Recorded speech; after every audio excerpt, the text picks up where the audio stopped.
Muy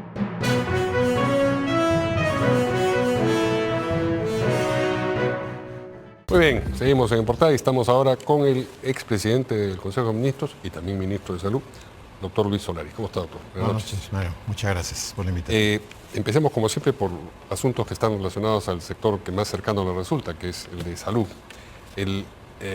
A propósito del exministro de Salud, Víctor Zamora, el Congreso ha decidido inhabilitarlo por 10 años a raíz del asunto de las pruebas rápidas en cuya compra en la decisión de cuya compra él estuvo comprometido. Pero él ha dicho en su defensa que él llegó y ya estaba la compra. Uh-huh. Bueno, si es así, tenía que haber renunciado. Eso hace uno, ¿no? Si usted encuentra, lo suben al caballo, el caballo pues tiene tachuelas en la montura. Bueno, yo no he nacido para silicio, ¿no? Para eso está el alcalde de Lima, ¿no? Okay. Entonces, uno se baja el caballo y se va, aunque uno esté horas en el despacho. Pero se quedó. Y bueno, si estas son las consecuencias, ¿no? Hay que asumir los pasivos, a veces hay que asumir los activos y los pasivos de otros, ¿no? Uh-huh. Cuando uno ve algo y no se... Yo también encontré una licitación así trucha, ¿no? O sea, que empresas ahijadas van minando, ¿no?, la licitación para que después haga compra de urgencia. Y bueno, pues ya hay compra de urgencia. ¿Y a quién hay que comprar de urgencia? Bueno, el que gana hace 10 años la compra de urgencia, gana el mismo, ¿no? Sus empresitas ahijadas, ¿no? Y digo, bueno, le compramos a todos menos a ese. Eso fue en noviembre, diciembre, en enero me pidieron el cargo, pues. O sea, pisé callos, pisé de todo.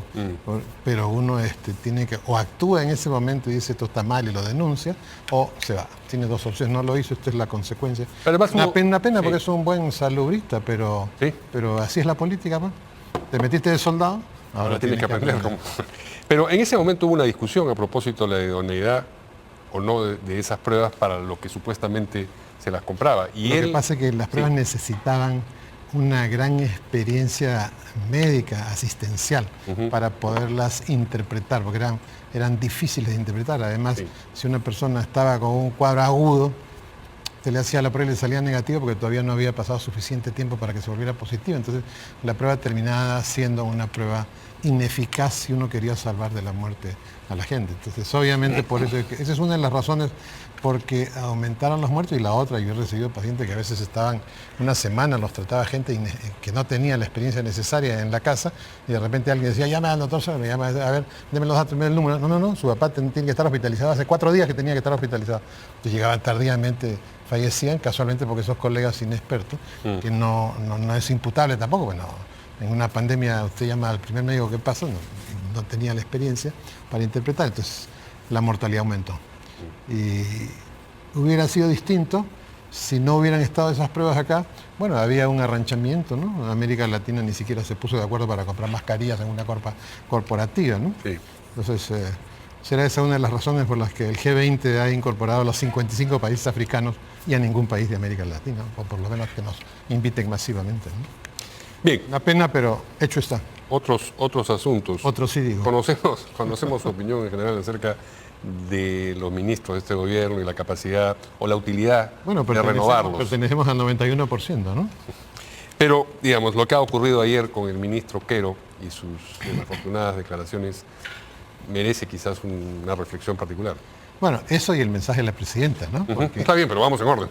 Esto sucedió más temprano. Lo que pasa es que está todo empaquetado, dice usted. ¿No? Ok, entonces, es posible. Analícelo en paquete. Está empaquetado porque pasa algo, ¿no? Y el ministro como que va y dice, mamá, defiéndeme, pues, protégeme, ¿no? Ayúdame, ¿no? Entonces, ¿qué hace? Lo ponen atrás al ministro.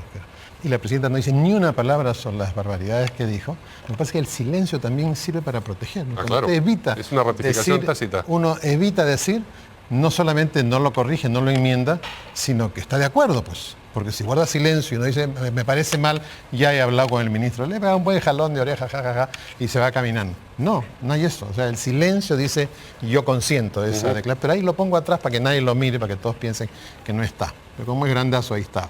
Pero el problema de esta conferencia de prensa, este tema del ministro o del ministro Martínez, es, digamos, menor. Lo mayor es que la presidenta ayer cruza la línea del autoritarismo.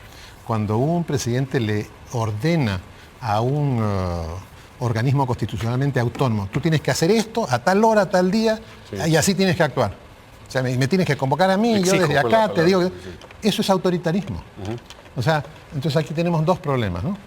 Ministros lerdos que no saben manejar su sector, que cometen errores, ¿no? Si el tipo de la carne de caballo en las latas ahora lo salva en el Congreso, bueno, eso es una... Bueno, si están permitiendo que asesinos vayan de candidatos a la presidencia o al Parlamento, o sea, significa que estamos en el extremo de la tabla.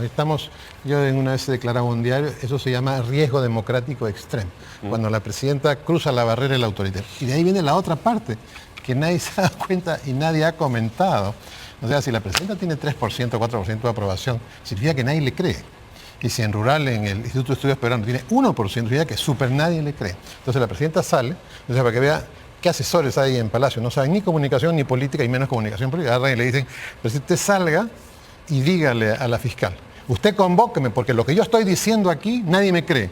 Entonces tengo que ir donde usted para que usted diga que lo que yo digo es cierto y así me crean.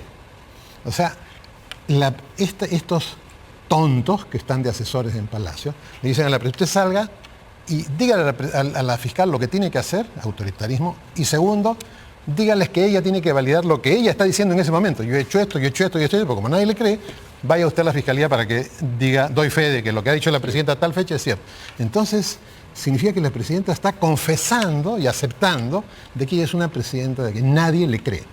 Y eso es una cuestión gravísima. Por eso digo, entre eso y lo que está pasando en este momento del Parlamento, definitivamente estamos en el borde de la tabla de Wendy y el cocodrilo del Capitán Garfield. En este momento estamos en el extremo riesgo democrático. Pero no hay Peter Pan que nos salve a la vista. Bueno, no necesitamos a Peter Pan precisamente. Yo, como soy religioso, confío en los milagros, ¿no? Así que estoy seguro que va a haber un milagro inesperado, como el de Pedro Castillo o algo así.